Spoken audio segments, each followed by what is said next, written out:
Okay, तो इस question को देख लो।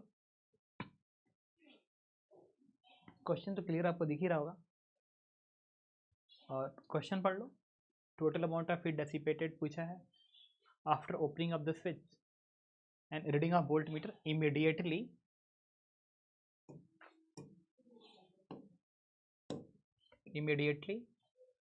और ये लिखा है कहीं न्यू इक्विलिब्रियम।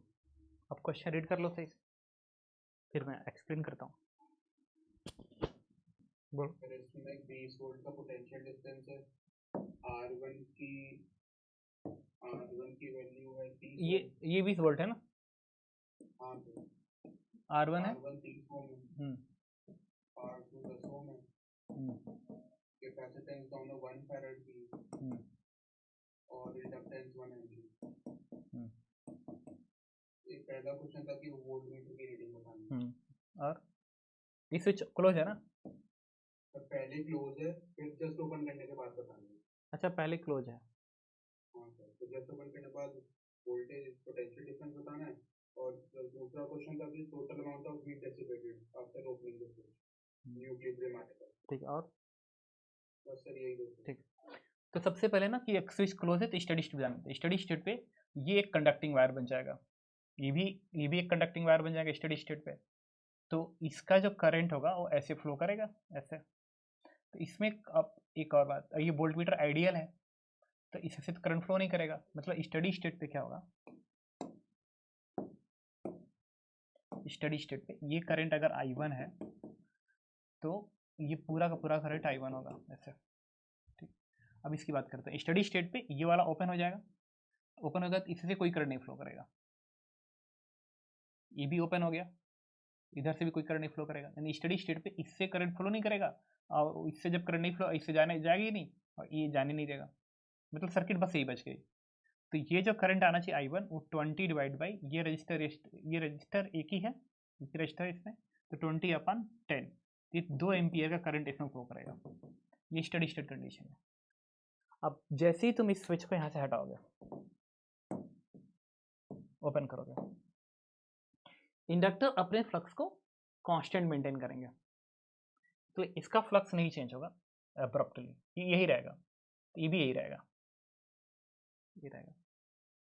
अब स्विच क्लोज ओपन करने तुरंत बाद इसकी रीडिंग चाहिए, लेकिन अच्छा हाँ, लेकिन जब ये क्लोज था तो इसका वोल्टेज इससे से करंट नहीं जा, इससे करंट नहीं था, तो हमें इसका ना पहले निकालना पड़ेगा। ये देखो इसका वोल्टेज कितना है, इसको 0 पर मान लेते 20। अब क्वेश्चन ये है कि इंटरमीडिएट,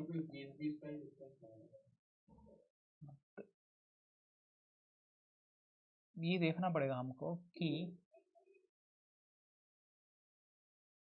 भाई इससे से तो कभी करंट नहीं फ्लो करेगा, इस कभी नहीं करंट फ्लो करेगा। तो एक्चुअली मुझे ये देखना था ना कि क्या इस पे चार्ज सेम अटेंड करेगा कि नहीं अटेंड करेगा। तो वो ये जो है ना, ये हमेशा ओपन रहेगा। मतलब अगर इससे करंट फ्लो किया तो उसको इसी के थ्रू जाना पड़ेगा, और कोई ऑप्शन नहीं है, क्योंकि ये तो अलाउ नहीं करेगा, ये अलाउ नहीं करेगा। और ये ज्वाइंट है क्या यहाँ पे?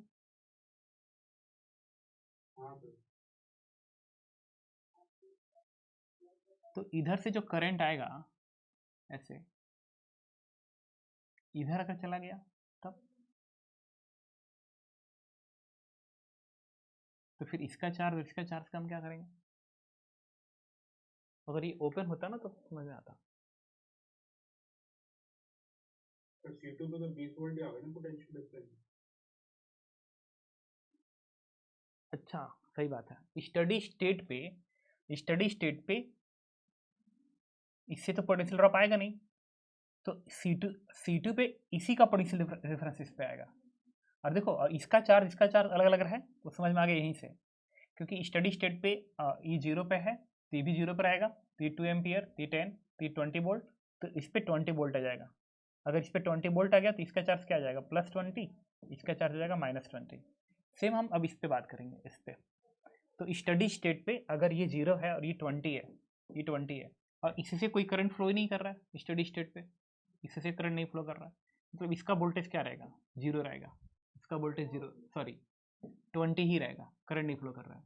अगर EB20 तो फिर इस पर भी चार्ज नहीं होना चाहिए स्टडी स्टेट पे। स्टडी स्टेट पे इस पे चार्ज नहीं होना चाहिए। और ऐसे भी समझ में आ गया, एक करंट फ्लो नहीं कर रहा तो पोटेंशियल डिफरेंस जीरो यहाँ पे, और इस पे तो है नहीं स्टडी स्टेट पे कांस्टेंट तो जीरो, इस पे कोई चार्ज नहीं रहेगा। यानी इनिशियल कंडीशन ये है। अब यहाँ से इसको हटा देते हैं। अब क्या होगा, अब जब स्विच क्लोज करने के तुरंत बाद तो ना ये चेंज करेगा ना तुरंत बाद ये चेंज करेगा, एब्रप्ट चार्ज का फ्लो नहीं है, ये भी देखना ही पड़ेगा। तो तुरंत बाद क्या होगा कि इसका जो करंट है ये तो फ्लक्स अपने आप को मेंटेन रखेगा, तो ये तो यही मेंटेन रहेगा। अब रीडिंग की बात करते हैं।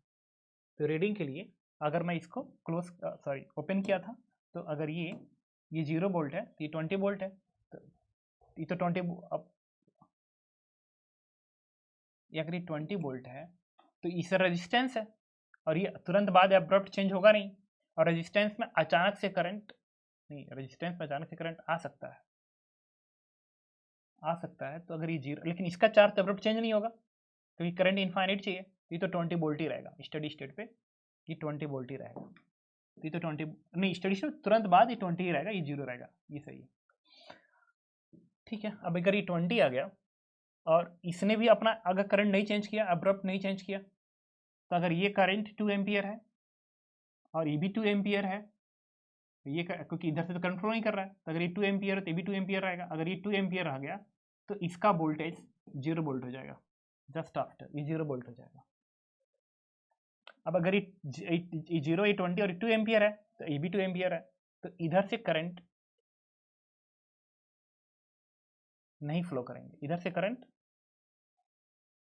नहीं फ्लो करेगा। क्यों? क्योंकि ये अगर यहाँ पे किरचॉफ का लॉ भी यूज होगा तो ये 2 एम्पियर तो भी क्या आएगा 2 एम्पियर आएगा, ये भी 2 एम्पियर। और ये अब्रप्ट चेंज नहीं, करंट तो आ ही सकता है, बट ये बताओ अगर ये 20 हो गया और इसका वोल्टेज 0 है, नहीं चार्ज 0 है, इसमें भी करंट अगर आ भी गया तभी भी इसका चार्ज अब्रप्ट नहीं चेंज करेगा। अगर अब्रप्ट नहीं चेंज किया इसका मतलब कि जो वोल्टेज इसका होगा वही वोल्टेज इसका होगा। अब्रप्ट इसको अगर मैं x मान लूँ तो इसको भी x मानना पड़ेगा। अब अगर ये x हो गया तो आंसर आएगा x ही आंसर आएगा, बट मुझे x निकालना पड़ेगा। x के लिए इसमें जो करंट फ्लो किया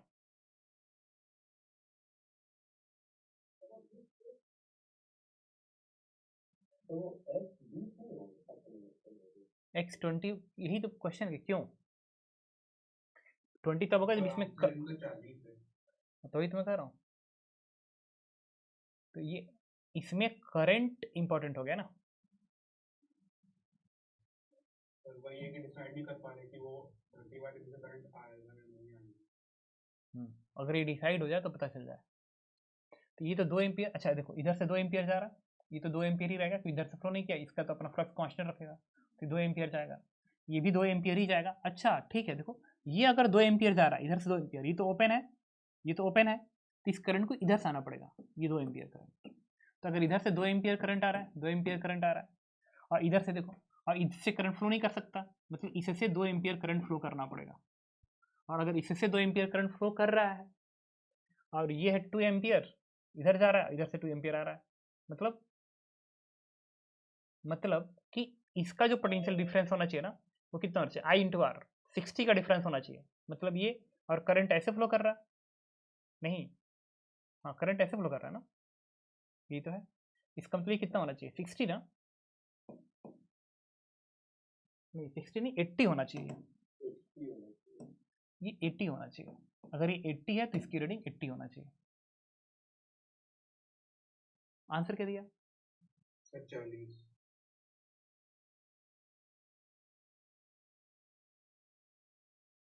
स्विच क्लोज होने के बाद, 1 सेकेंड, स्विच क्लोज होने के बाद इसका करंट अब्रप्ट नहीं चेंज करेगा, अब्रप्ट नहीं, फ्लक्स चेंज हो जाएगा, तो ये तो 2 एम्पियर रहेगा, ठीक है। और इसका करंट अब्रप्ट नहीं चेंज करेगा तो ये भी 2 ही एम्पियर रहेगा। अच्छा तो ये वोल्टेज 0 क्यों हुआ, ये गलत हो गया ना।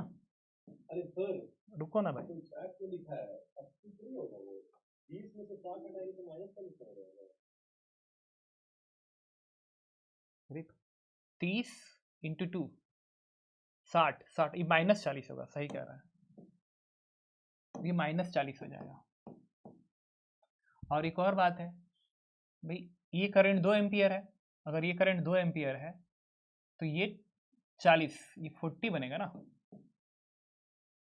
नहीं कितना, अरे 2 एम्पियर करंट है तो आई इंटू आर लिखोगे ना यहाँ पे, ये तो 0 ही बचेगा, सही कह रहे हो, इट्स आंसर विल 40। सही बात समझ में? Yes sir. इसके बाद पूछा था कि बताइए कि स्टडी स्टेट पे कितना करंट फ्लो करेगा, नहीं कितना हीट डेवलप होगा ना, हीट लॉस। तो तुमने ये कह दिया कि ये जो करंट था 2 एम्पियर था, 1 सेकेंड, ये करंट 2 एम्पियर ऐसे फ्लो कर रहा, ये 2 एम्पियर फ्लो कर रहा था, ये भी 2 एम्पियर फ्लो कर रहा था, और इस पे +20 -20 है, -20 है। तो स्टडी स्टेट पे क्या होगा कि सब कुछ स्टडी हो जाएगी, तो फाइनल एनर्जी इनिशियल एनर्जी का डिफरेंस यूज करेंगे।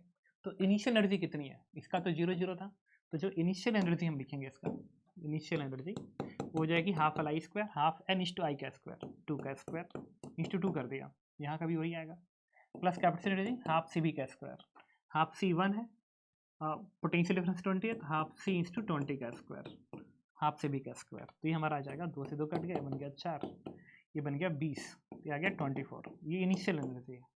अब मुझे फाइनल एनर्जी में क्या होगा कि finally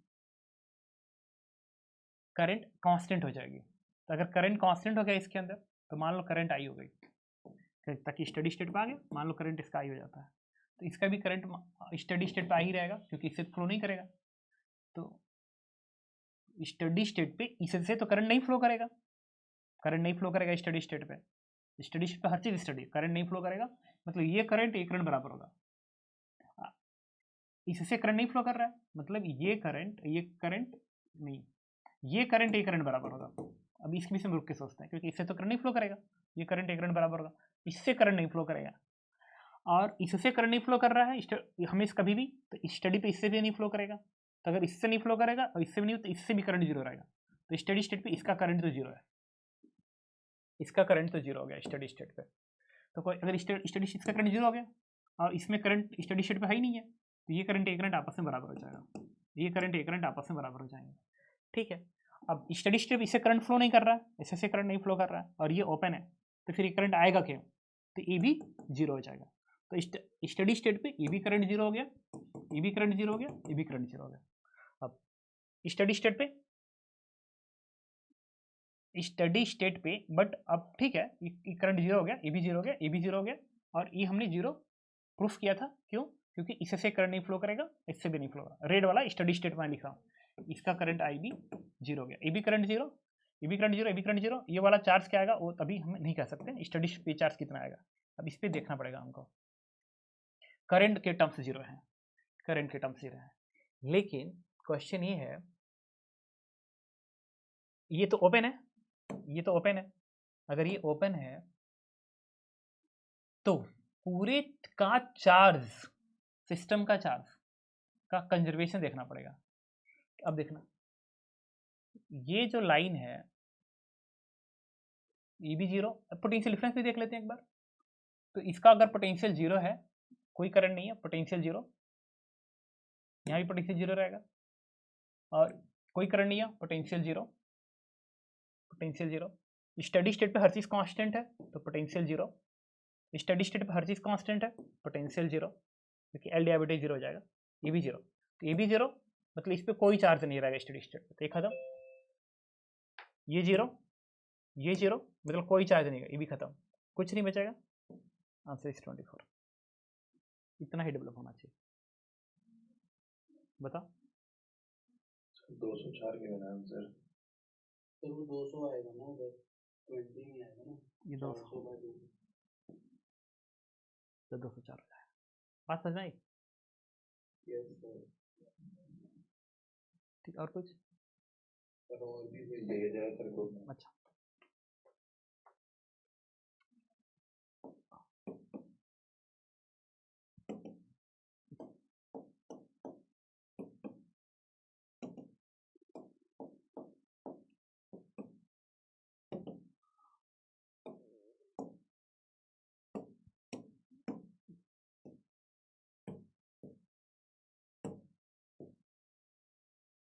Where a transverse wave is propagating stress string along the positive x direction, the density of medium is 450 kg per meter cube.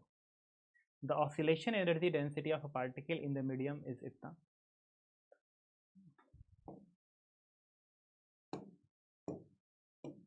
A transverse wave is propagating stress string along the positive x direction. The density of medium is इतना kg per meter cube. ठीक है, रो की value है. The oscillation energy density of particle in medium is इतना, and maximum shear strain produced in the strain is इतना. The phase difference between the particle A and B is 72 degree. A and B is 72 degree as shown in the figure. The equation of the wave is best represented by. बाकी option कहाँ गए? हाँ sir वो चाहता है पूरी wave.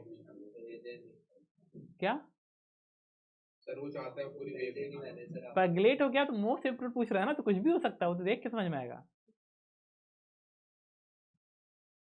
कि कोई फिक्स ही क्वेश्चन आएगा. कुछ भेजो.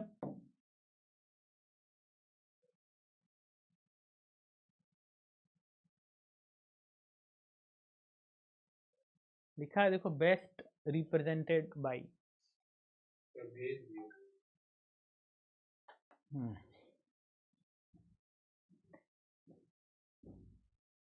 देखो इसमें वेवलेंथ वाला एक एक करके जो इजी होता है ना, सबसे पहले वो काम किया जाता है. देखते हैं.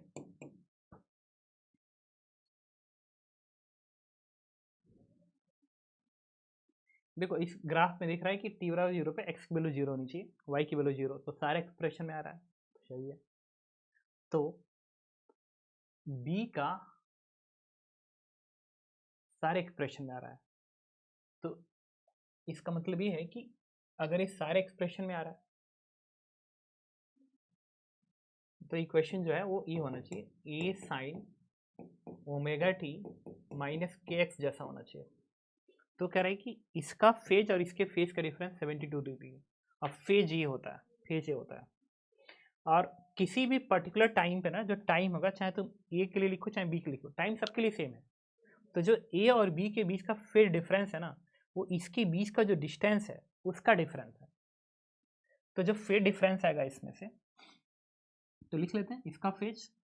अब ये बनेगा माइनस के एक्स, इसका फेज बनेगा माइनस के इंटू एक्स. एक्स कितना है 3, और इसका फेज कितना है के इंटू 2, तो डिफरेंस निकाल लो. तो ये बनेगा 3k माइनस 2k. भाई ये ज़्यादा कम, तभी तो डिफरेंस करोगे तो प्लस 72 आएगा. तो 72 डिग्री को कितना लिखोगे पाई में, बताओ तो. 2π/5 हो गया. तो k इज 2π/5, तो के एक्स होता है 2π/5. मतलब हमको ये दिख रहा है कि इसमें इसमें इसमें इसमें ये चीज़ समझ में आ रही है.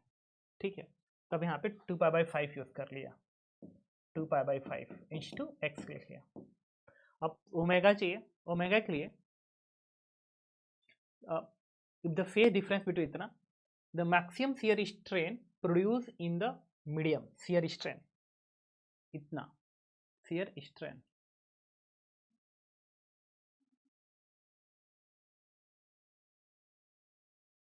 Discussion reading. Oscillation energy density of particle, oscillation energy density. अच्छा देखो, एनर्जी डेंसिटी का फॉर्मूला होता है ना, I अपान भी, एनर्जी डेंसिटी I अपान भी. अब I की वैल्यू क्या होती है, हाफ रो भी ए ओमेगा का होल स्क्वायर अपान भी, कैंसल आउट हो जाएगा. और ये U की वैल्यू उन्होंने दे रखी है 0.25 पाई का square, and this is half rho. Rho उन्होंने दे रखी है कितनी, ये डेंसिटी दी हुई है 450, तो 450 इंटू ए ओमेगा का स्क्वायर. ठीक है, अब एक इक्वेशन तो मिल गया. अब हमारा आंसर मैच कर जाएगा अगर मुझे एक और इक्वेशन मिल जाए ए ओमेगा का टर्म्स का. तो उन्होंने दिया है कि maximum shear strain produce in the medium में कितना, मैक्सिमम शियर स्ट्रेन. तो जो शियर स्ट्रेन डेवलप होगा, शियर स्ट्रेन सबसे ज्यादा शियर स्ट्रेन ना यहाँ पे डेवलप होता है. यहाँ पे अगर मैं इक्वल इक्वल वॉल्यूम सेलेक्ट करूँ ना, तो सबसे ज्यादा रस्सी में खिंचाव यहाँ पे होगा, मिड पोजीशन पे होगा. तो अगर मैं कहूँ कि ये वाला एंगल थीटा है, ये वाला एंगल थीटा है, तो अगर मैं कहूँ कि डी एक्स है, तो ये पता है क्या बनेगा, ये बनेगा डी एक्स सेक थीटा बन जाएगा, डी एक्स सेक थीटा। देखो अगर ये डी एक्स है और ये वाला एंगल थीटा है तो पूछिए तो डी एक्स सेक थीटा, तो जो स्ट्रेन होना चाहिए वो होना चाहिए d x common sec theta -1, और थीटा ना यहाँ का एंगल है मीन पोजीशन का, ठीक है। अब इसको लिख सकता हूँ 1 + tan स्क्वायर थीटा, और थीटा बहुत स्मॉल होता है वेव में, तो बाइनोमियल एक्सपेंड कर दोगे तो हो जाएगा 1/2 tan स्क्वायर थीटा, ये हो जाएगा 1/2 tan square theta. Binomial expansion use किया हूँ, सेक स्क्वायर को 1 + tan स्क्वायर थीटा 1/2, 1 से 1 कट जाएगा 1/2 tan, इतना आ जाएगा दिस वन। अब शियर स्ट्रेन क्या होगा, इसी को dx से डिवाइड कर दो भाई, ये elongation divide by initial length, and this is equal to this one 3 pi inch to 10 का पावर -6, ये बन गया dx से dx कैंसिल आउट हो गया।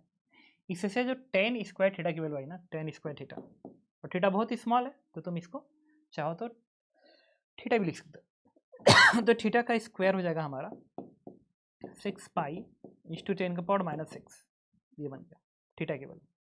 अब मीन पोजीशन पे थीटा कितना होता है मुझे ये निकालना पड़ेगा, तो इसके लिए मैंने क्या किया कि इसको डिफरेंशिएट कर दिया dy बाई dx, तो जो dy बाई dx होगा दैट इज tan थीटा, ये हो जाएगा हमारा a inch to 2 pi by 5 a के अगेन कॉस, तो कॉस की वैल्यू मीन पोजीशन पे जब आएगा ना तो साइन 0 तो कॉस 1 आ जाएगा, तो ये 1 हो जाएगा पूरी वैल्यू, तो ये हो गया tan थीटा।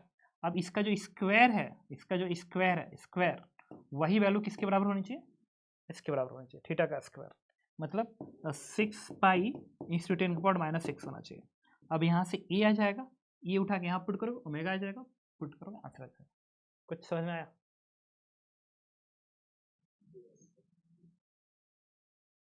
ठीक है, एक बार ए निकाल के देखो ना कितना आ रहा है, निकालो यहाँ से।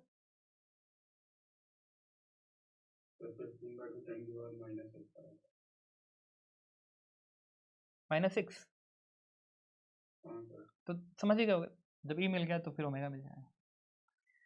इसके बाद